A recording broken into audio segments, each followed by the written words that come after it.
শোভা মহিলা মঙ্গল সমিতি গত রাত্রে মুর্শিদাবাদ থেকে আমাদের শোভা মহিলা মঙ্গল সমিতির রক্তযোদ্ধা এসেছিলেন।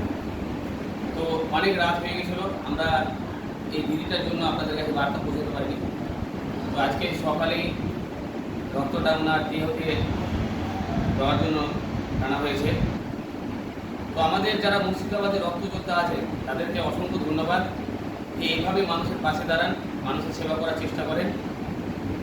এবং আমাদের শোভা মহিলা মঙ্গল সমিতি থেকে সমস্ত রক্তযোদ্ধাকে আমরা ভিডিও করে তাদের কাছে বার্তা পৌঁছে দেওয়ার চেষ্টা করি যে আপনি এক অসহায় দিদির পাশে দাঁড়িয়েছেন, যে রক্তর জন্য চিন্তাশীল, এবং সে গর্ভবতী দিদি রয়েছেন, সে এক রক্তর জন্য তার সিজার হচ্ছিল না এবং খুব চিন্তিত ছিল তার বাড়ির পরিবার।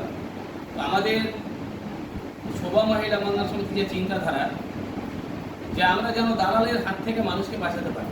এবং আমাদের একটাই অনুরোধ প্রত্যেকটা পেশেন্টের পরিবারকে, যে যখন আপনাদের রক্তের প্রয়োজন পড়বে আপনারা একটু দেখবেন যে ডোনারের যেন সেবা করতে যেন আমাদের ত্রুটি না হয়।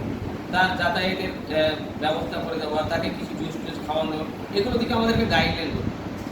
এবং আমাদের ভাবতে হবে একটা ভালো মানুষ এসে রক্ত দিচ্ছে, একটা ওর মানবতার টানে এসে রক্ত দিচ্ছে। আমরা বিভিন্ন জায়গায় দালালের চক্রান্তে আমরা রক্ত কিনে নিই, সেই রক্তটা আপনারা দেখবেন যে যারা ডাক্স খোর, আপেল খোর, যারা হিরোইন খোর দিয়ে রক্তটা মানুষের উপকার সময় ক্ষেত্রে কাজে লাগে, সেই রক্তটা কিন্তু কাজের না।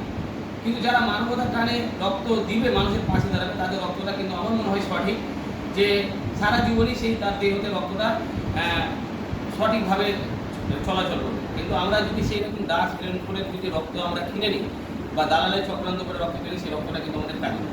তো আমাদের দালালের হাত থেকে বাঁচতে হবে। আর আমরা বারবার ভিডিও দ্বারা বলছি যে আপনারা দালালের হাতে বাঁচুন।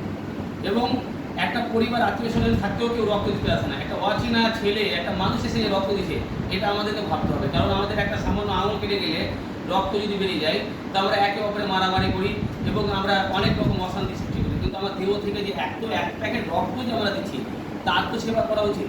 তো আমরা শোভা মহিলা মঙ্গল সমিতি সবসময় সেবা করার চেষ্টা করি। এবং আজকের দিনটাও ভালো আছে, যারা সবসময় আপনাদের পাশে দাঁড়ায় সেবা করে, যে নার্সগুলো, তাদের আজকে বার্থডে আছে, তাদের জন্য দোয়া করবেন। এবং এই দিদির জন্য দোয়া করবেন, যেহেতু গর্ভবতী দিদি রয়েছেন, এনার পেটের বাচ্চাটা উনি সুস্থ থাকে এবং আমাদের দেশের ভারতবর্ষের সমাজের জন্য এই দুনিয়ায় এসে এই জন্ম নেওয়ার পর যেন দেশের উন্নয়ন বা উন্নতি করতে পারে। এবং আজকের তারিখ হচ্ছে 12/5/2024। শোভা মহিলা মঙ্গল সমিতির পরিচালক হিসাবে আমি সবসময় মানুষের পাশে থাকবো। শুধু আপনারা দোয়া করবেন।